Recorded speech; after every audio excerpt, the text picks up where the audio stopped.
नमस्कार मित्रों, मुंशी प्रेमचंद जी की अमर कहानियों में से एक कहानी इज्जत का खून सुना रही हूँ।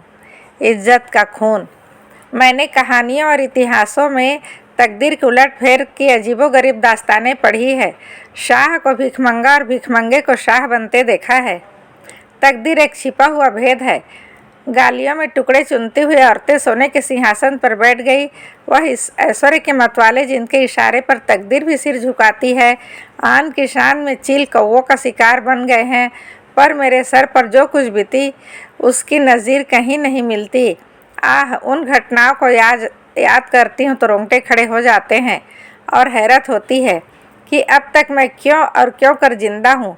सौंदर्य लालसाओं का स्रोत है। मेरे दिल में क्या लालसाएं न थी, पर आह, निष्ठुर भाग्य के हाथों में मिटी। मैं क्या जानती थी कि वह आदमी जो मेरी एक एक अदा पर कुर्बान होता था, एक दिन मुझे इस तरह जलील और बर्बाद करेगा। आज 3 साल हुए जब मैंने इस घर में कदम रखा। उस वक्त यह एक हरा भरा चमन था। मैं इस चमन की बुलबुल थी। हवा में उड़ती थी, डालियों पर चहकती थी, फूलों पर सोती थी। सईद मेरा था, मैं सईद की थी। इस संगमरमर के हौज के किनारे हम मोहब्बत के पासे खेलते थे।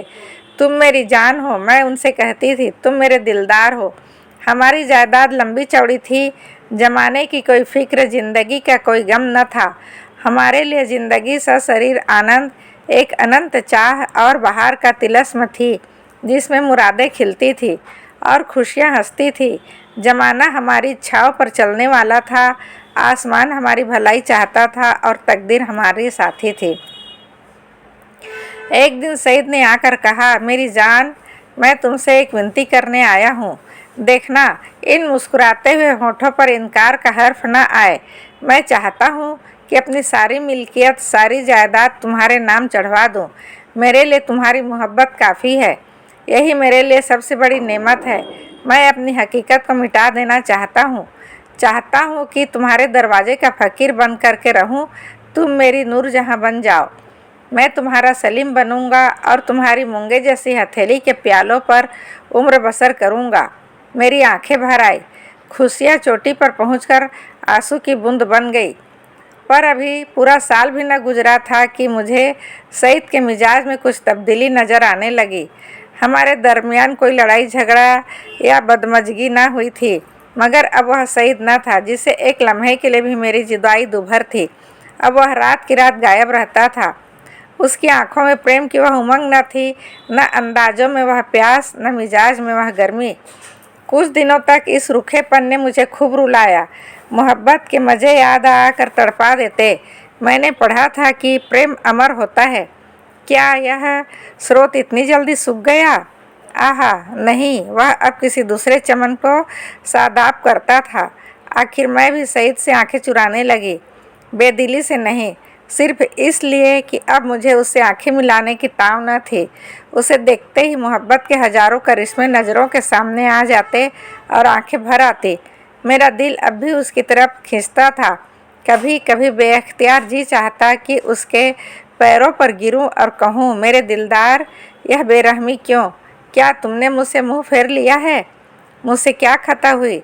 लेकिन इस स्वाभिमान का बुरा हो जो दीवार बनकर रास्ते में खड़ा हो जाता है। यहाँ तक कि धीरे धीरे दिल में भी मोहब्बत की जगह हसद ने ले ली। निराशा के धैर्य ने दिल को तस्कीन दी। मेरे लिए सईद अब बीते हुए बसंत का एक भूला हुआ गीत था। दिल की गर्मी ठंडी हो गई। प्रेम का दीपक बुझ गया।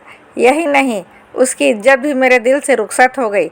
जिस आदमी के प्रेम के पवित्र मंदिर में मैल भरा हुआ हो, वह हरगिज इस योग्य नहीं कि मैं उसके लिए घुलूं और मरूं। एक रोज़ शाम के वक्त मैं अपने कमरे में पलंग पर पड़ी एक किस्सा पढ़ रही थी। तभी अचानक एक सुंदर स्त्री मेरे कमरे में आई।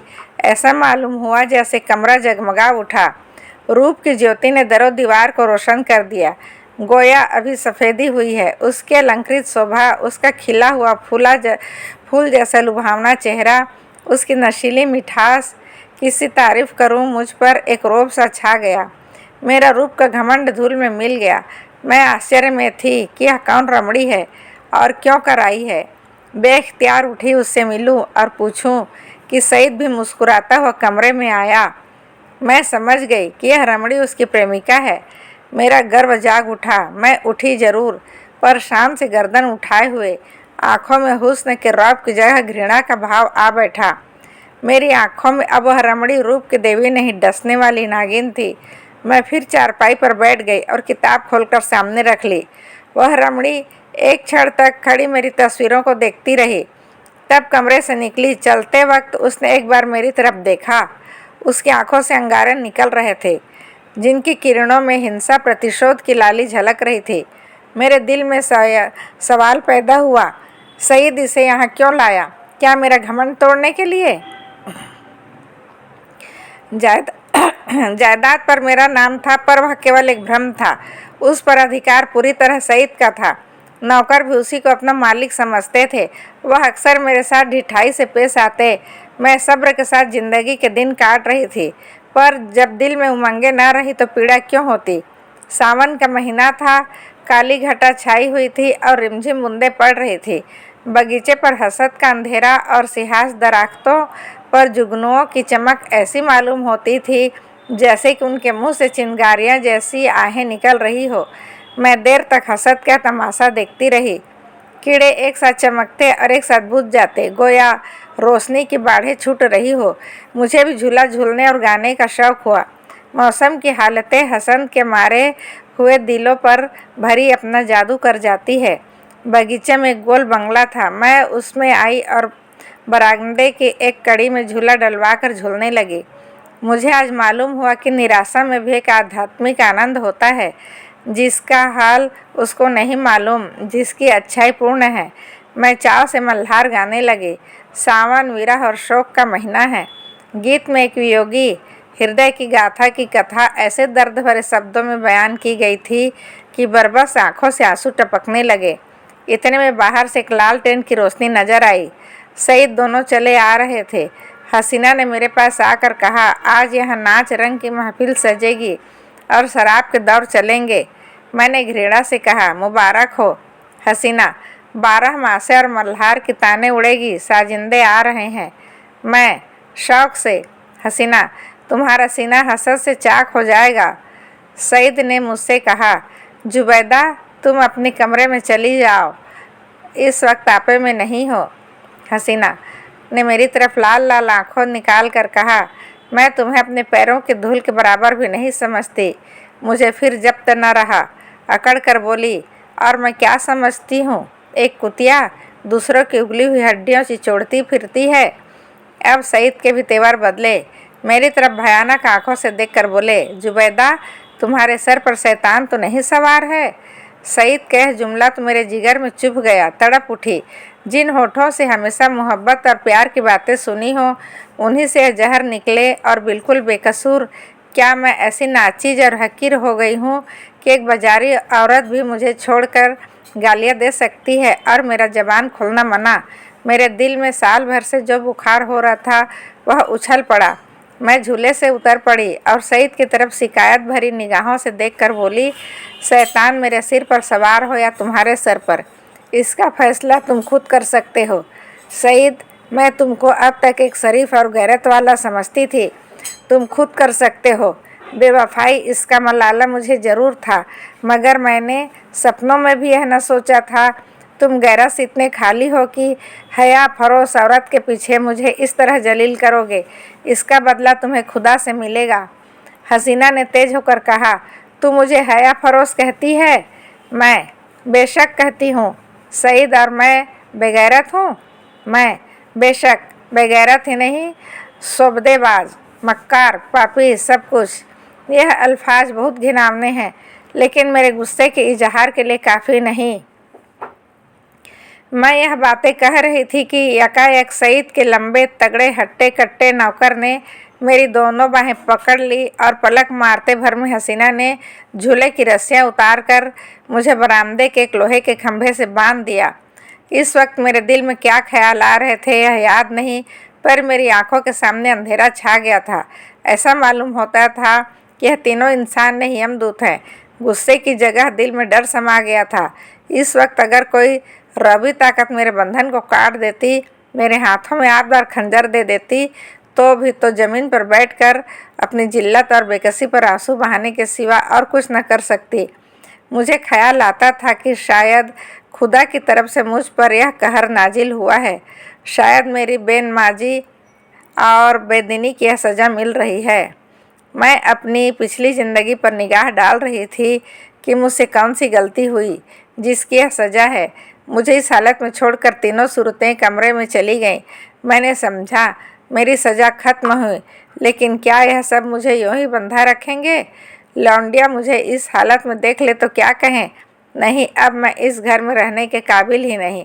मैं सोच रही थी कि रस्सियाँ क्यों कर खोलूं, मगर अफसोस मुझे न मालूम था कि अभी तक जो मेरी गति हुई है वह आने वाली बेरहमियों का सिर्फ बयाना है।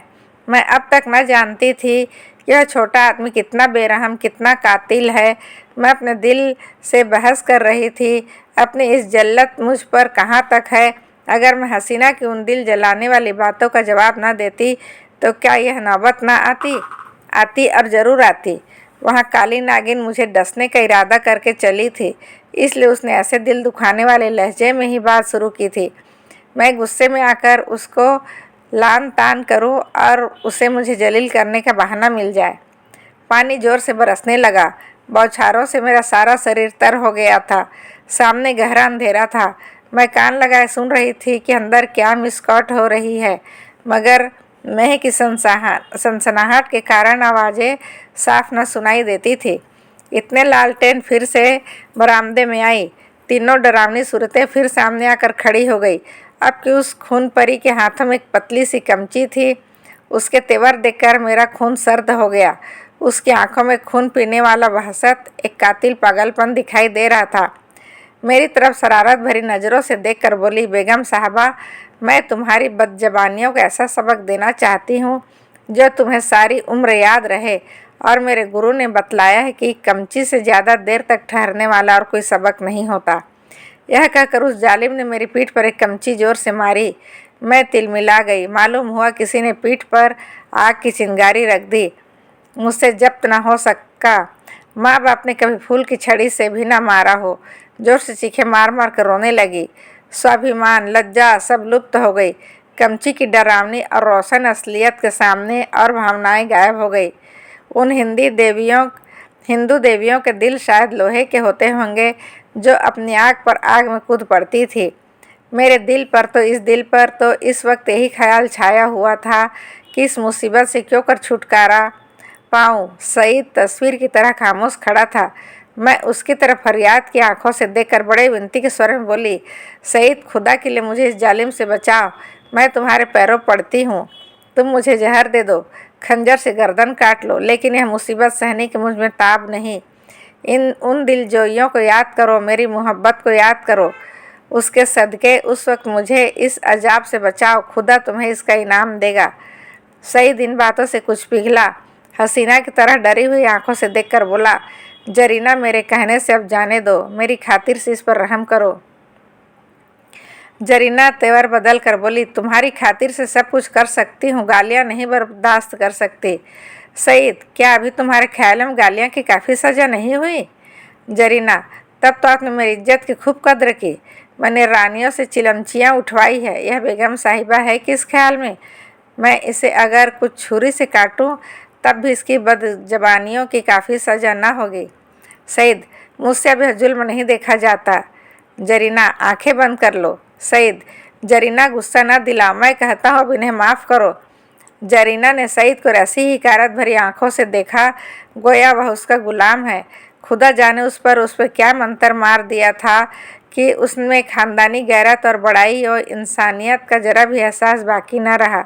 वह शायद उसे गुस्से जैसे मर्दानाश जज्बे के काबिल ही न समझती थी। हुलिया पहचानने वाले कितनी गलती करते हैं, क्योंकि दिखाई कुछ पड़ता है, अंदर कुछ होता है। बाहर कैसे सुंदर रूप के पर्दे में इतनी बेरहमी, इतनी निष्ठुरता। कोई शक नहीं, रूप हुलिया पहचानने की विद्या का दुश्मन है। बोली, अच्छा, तो अब आपको मुझ पर गुस्सा आने लगा?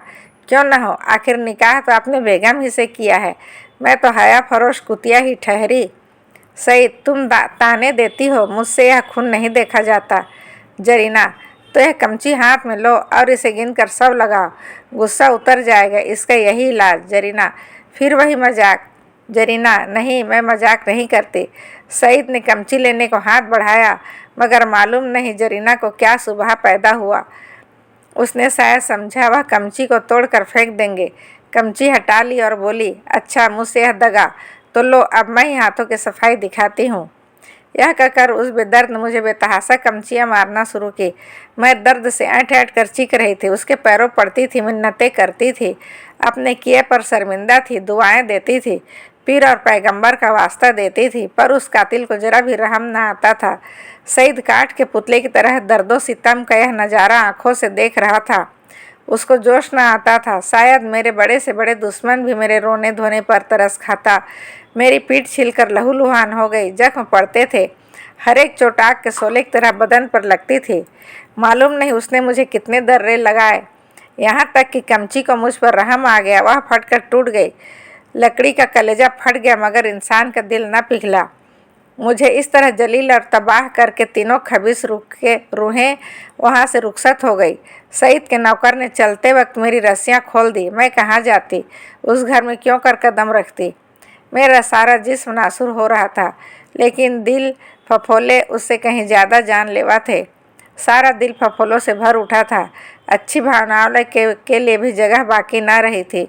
उस वक्त मैं किसी अंधे को कुएं में गिरते देखती तो मुझे हंसी आती, किसी यतीम का दर्दनाक रोना सुनती तो उसका मुंह चिढ़ाती। दिल की हालत में कर जबरदस्त इनकलाब हो गया था। मुझे गुस्सा न था, गम न था, मौत की आरजू न थी, यहाँ तक कि बदला लेने की भावना न थी। उस इंतहाई जिल्लत ने बदला लेने की इच्छा को भी खत्म कर दिया था। हालांकि मैं चाहती तो कानूनन सईद को शिकंजे में ला सकती थी, उसे दाने दाने के लिए तरसा सकती थी, लेकिन यह बेइज्जती, यह बेआबरूई, यह पामाली बदले के ख्याल के दायरे से बाहर थी। बस सिर्फ एक चेतना बाकी थी, और वह अपमान की चेतना थी। मैं हमेशा के लिए जलील हो गई थी। क्या यह दाग किसी तरह मिट सकता था? हरगिज नहीं। हाँ, वह छिपाया जा सकता था। उसकी एक ही सूरत थी कि जिल्लत के काले गड्ढे में गिर पड़ूं, ताकि सारे कपड़ों की स्याही इस स्याह दाग को छुपा दे। क्या इस घर में बियाबान अच्छा नहीं, जिसके पेंदे में एक बड़ा छेद हो गया हो? इस हालत में यही दलील मुझ पर छा गई थी। मैंने अपनी तबाही को और भी मुकम्मल, अपनी जिल्लत को और भी गहरा, आने व काले चेहरे को और भी काला करने का पक्का इरादा कर लिया। रात भर मैं वहीं पड़ी पड़ी दर्द से कराहती और कभी इन्हीं ख्यालात से उलझती रही। यह घातक इरादा, यह क्षण मजबूत से और भी मजबूत होता जाता था। घर में किसी ने मेरी खबर न ली। पाँव फटते हुए बगीचे से बाहर निकल आई। मालूम नहीं मेरी लाश शर्म कहाँ गायब हो गई थी। जो शख्स समुंदर में गोते खा चुका हो, उसे ताले तलैयों का क्या डर। मैं जो दरो दीवार से शर्माती थी, इस वक्त शहर की गलियों में बेधड़क चली जा रही थी। चोर कहाँ?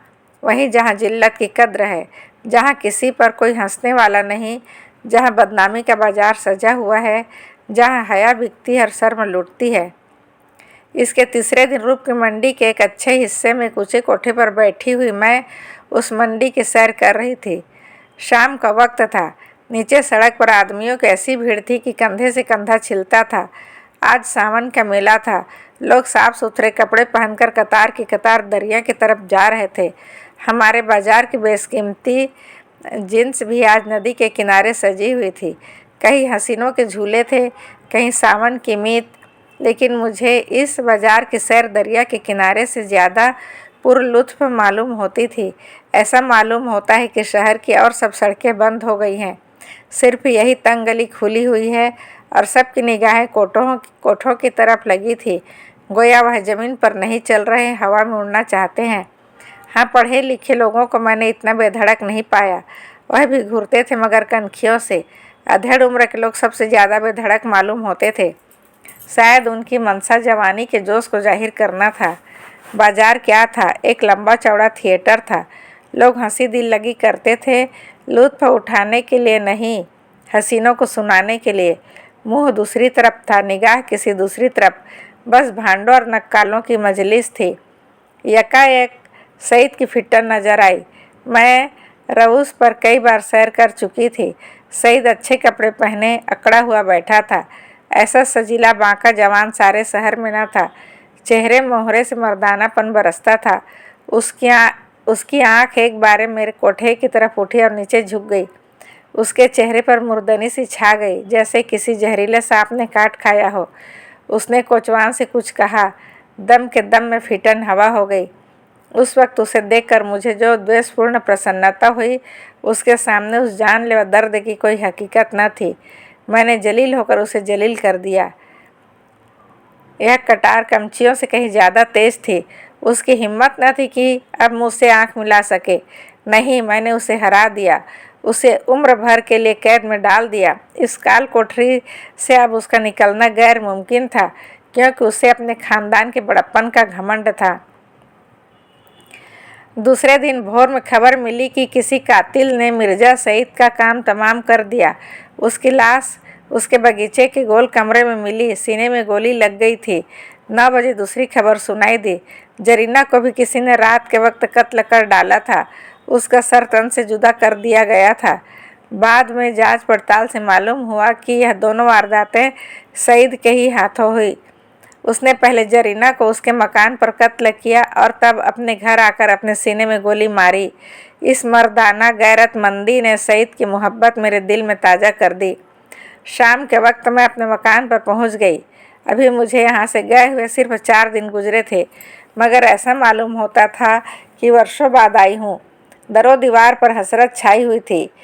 मैंने घर में पाँव रखा तो बरबस सईद की मुस्कुराती हुई सूरत आंखों के सामने आकर खड़ी हो गई। वही मर्दाना हुस्न, वही बागपन, वही मनुहार की आंखें। बेअख्तियार मेरी आंखें भर आई और दिल से एक ठंडी आह निकल गई। गम इसका न था कि सईद ने क्यों जान दे दी। नहीं, उसकी मुजरिमा बेहिस्सी और रूप के पीछे भागना, इन दोनों बातों को मैं मरते दम तक ना माफ़ करूँगी। गम यह था कि पागलपन उसके सर में क्यों समाया। इस वक्त दिल की जो कैफियत है, उससे मैं समझती हूँ कि कुछ दिनों में सईद की बेवफाई और बेरहमी का घाव भर जाएगा। अपनी जिल्लत की याद भी शायद मिट जाए, मगर उसकी चंद रोज़ा मोहब्बत का नक्श बाकी रहेगा, और अब यही मेरी ज़िंदगी का सहारा है। अलविदा मित्रों, अगली कहानी में फिर मिलते हैं।